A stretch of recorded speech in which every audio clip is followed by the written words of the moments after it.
Hello everyone, आज हम बहुत इम्पॉर्टेंट टॉपिक और क्लिनिकली कॉमन शोल्डर कंडीशन के बारे में बात करने वाले हैं, जिसको हम बाइसेप्टल टेंडनाइटिस कहते हैं।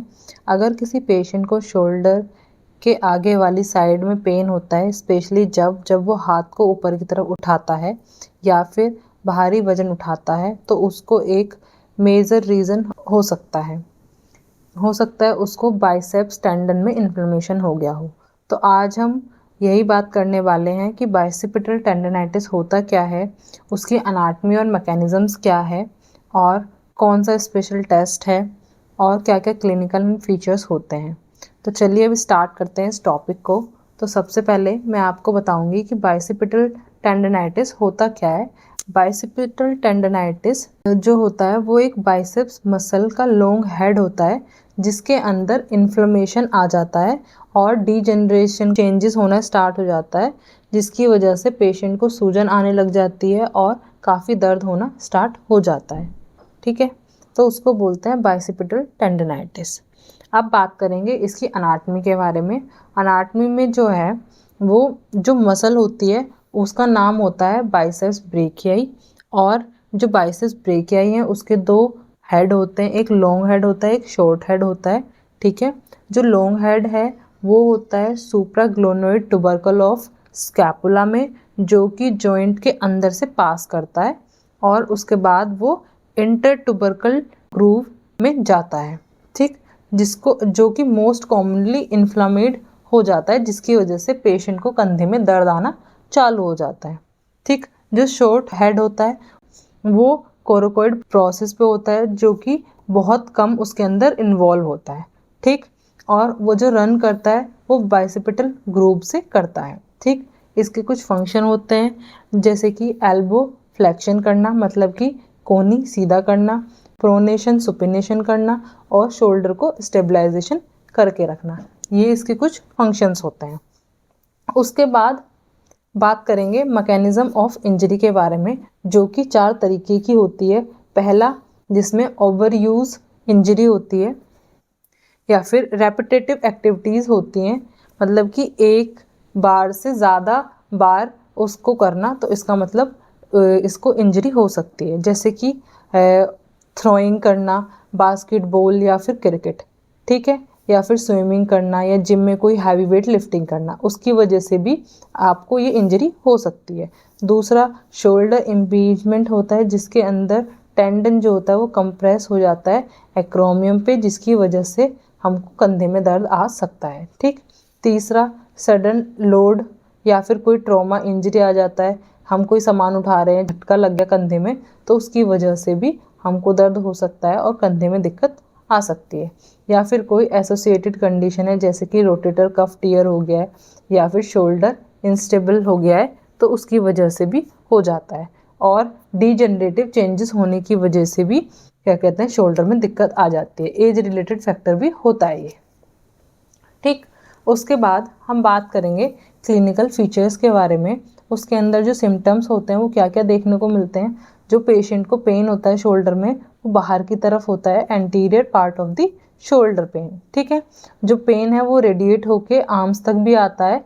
ठीक है, और जो पेन है वो इंक्रीज कब होता है, जब वो कोई भारी सामान उठाएगा या फिर हाथ ऊपर की तरफ उठा के कोई काम करेगा। कभी कभी हो सकता है रात में पेन भी होता है कभी कभी। और उसके बाद जो साइन है वो क्या है, टेंडरनेस जो है वो प्रेजेंट होती है बाइसेप्टल ग्रूव पे। ठीक, पेन जो है वो रजिस्ट करता है एल्बो सीधा करने पे या फिर सुपिनेशन करने पे आर्म के। हम बात करेंगे स्पेशल टेस्ट के बारे में। स्पेशल टेस्ट जो हैं वो एक तो होता है स्पीड टेस्ट। स्पीड टेस्ट में क्या होता है, आर्म को पूरा फ्लेक्स करेंगे, उसके बाद रेजिस्टेंस देंगे अपोजिट, और अगर पेशेंट को पेन फील होता है तो इसका मतलब ये पॉजिटिव है। ठीक, उसके बाद यंगसन टेस्ट होता है। इसमें क्या होता है, सुपिनेशन कराएंगे अगेंस्ट द रेजिस्टेंस, और पेन फील होगा उसको अपने ग्रूव पे, तो ये टेस्ट भी पॉजिटिव हो जाता है। ठीक, उसके बाद बात करेंगे मैनेजमेंट के बारे में। मैनेजमेंट जो है वो 2 टाइप्स का होता है, जैसा कि पहला होता है कंजर्वेटिव मैनेजमेंट, दूसरा होता है सर्जिकल मैनेजमेंट। जो कंजर्वेटिव मैनेजमेंट है उसके अंदर मैं आपको बताऊंगी कि क्या क्या चीज़ें करनी होती हैं। पहला, पेशेंट को रेस्ट करना होता है और जो एक्टिविटीज़ वो कर रहा था उनको थोड़ा सा मॉडिफाई कर दिया जाता है। ठीक, उस पेशेंट को आइसिंग के लिए बोलेंगे 5 to 10 minutes in twice in a day. और पेशेंट को मेडिकेशन लेने के लिए बोलेंगे। ठीक, और अगर ज़्यादा ही पेन है तो उसको फिजियोथेरेपी भी रिकमेंड करते हैं। अर्ली फेज में तो पेशेंट हमारे पास आता है तो हम क्या करते हैं, पेशेंट के पेन को रिलीव करते हैं with the help of ultrasound या फिर IFT।